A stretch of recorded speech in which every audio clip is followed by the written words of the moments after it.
Welcome to our adult Bible study on Daniel. Today, we are exploring the conflicts between the North and the South, as recorded in chapter 11 of the book of Daniel. In today's video, we look at the theme of seeking peace amidst conflict. We'll reflect on biblical guidance and Daniel's prophecy regarding the shifting power struggles between the North and the South. In Daniel 11, we read about the rise and fall of kingdoms. The prophet describes the transition from Persian kings to a mighty ruler who would exercise great dominion according to his own will.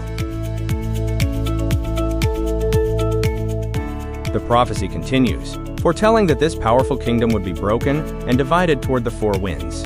It highlights the political alliances and struggles that defined the era of the North and the South. Understanding this historical background helps us see the context of these biblical prophecies. It shows how earthly empires are fleeting, and how constant geopolitical tension is a recurring theme. To better understand our study, let's review a few key terms: onslaught, intrinsic, factiousness, and aggression. Each of these terms describes aspects of the conflicts we see in Scripture. Conflict is characterized by a lack of harmony. Whether we define it as variance or discord, such struggles challenge us. Yet believers are called to be active, dedicated peacemakers in every situation. Conflict is a universal experience, but Christ calls us to seek reconciliation.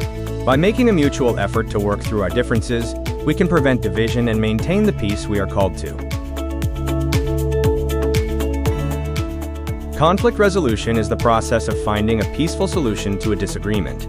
It involves addressing the root cause, reducing tension, and restoring positive relationships between all parties involved. The first step in resolving conflict is to define the source. We must focus on the root cause and engage in honest, mutual communication to begin the process of healing the relationship. Next, we must look beyond the immediate incident. Often, arguments are just symptoms of deeper, unaddressed concerns, fears, or unmet emotional needs that require more careful attention. The third step is requesting solutions. Through collaborative brainstorming, we can encourage everyone to contribute, ensuring that all voices are heard, and creating a sense of shared ownership in the final outcome. In step 4, we identify solutions. We should search for common ground, prioritize mutual benefits rather than one-sided resolutions, and ensure that our agreed-upon path aligns with the actual root cause. Finally, we must reach an agreement. This requires a clear, actionable plan and a long-term commitment from both sides, rooted in the genuine willingness to dissolve the conflict permanently.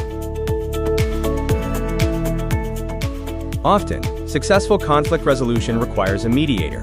A skilled mediator remains unbiased, maintains emotional control, and provides professional guidance to help navigate the conversation toward a peaceful, lasting conclusion. Now let's turn our attention to personal reflection. Do you personally tend to thrive on conflict, or does it drain you? Examining your nature is key to understanding your role in disputes. Think about your process of reconciliation. Do you hold on to conflict, or are you quick to offer peace? Remember, we are all wired differently, but God understands each of us completely. Are you quick to escalate a situation, or do you seek to calm the waters? Recognizing if you are prone to rapid escalation can help you pause and choose a better path. Being quick to listen means paying attention to others before crafting your own reply. It is the practice of seeking to understand their point of view first. Are you quick to escalate a situation, or do you seek to calm the waters? Recognizing if you are prone to rapid escalation can help you pause and choose a better path. Being slow to speak requires careful thought before we talk. We must avoid rushing into words that might hurt, confuse, or further inflame an already difficult situation. Finally, being slow to anger means controlling our temper. Scripture reminds us that human anger does not produce the righteousness that God desires. Returning to our study of Daniel, we see him as a captive in Babylon during times of extreme instability. His life reminds us that God is in control, even amidst constant strife. God used prophetic visions, including messages from the Archangel Michael, to reassure Daniel that while worldly conflicts will continue, they are not outside of his sovereign plan. History shows us the conquest of Alexander the Great and the subsequent fracturing of his empire. This division eventually led the kings of the south to revolt against the north. Throughout these cycles of war, commoners always suffer the most. Innocent people are often displaced and hurt due to the military ambitions of leaders, a reality that has persisted since ancient times. We see modern parallels today, such as the suffering in Ukraine. The humanitarian crisis reminds us that greed and aggression continue to cause immense, senseless loss of life. Whether in ancient empires or modern conflicts, the common denominator is often a breakdown in empathy and a perceived threat to fundamental human needs, identity, or resources. Judah was often trapped between these warring powers, suffering without fault. This reality underscores the vital importance of the prayers of the righteous for nations and leaders. Antiochus IV, known as Epiphanes, serves as a historical prototype of the Antichrist. His persecution of God's people was severe, yet even in those dark times, God remained present. Moving to our class discussion, we ask, why should believers be concerned about world events, like the war between Russia and Ukraine? We are called to have compassion for human suffering and to discern the spiritual times we live in. Beyond concern, what can believers do to help? First, we are called to intercede through prayer for peace and wisdom for leaders.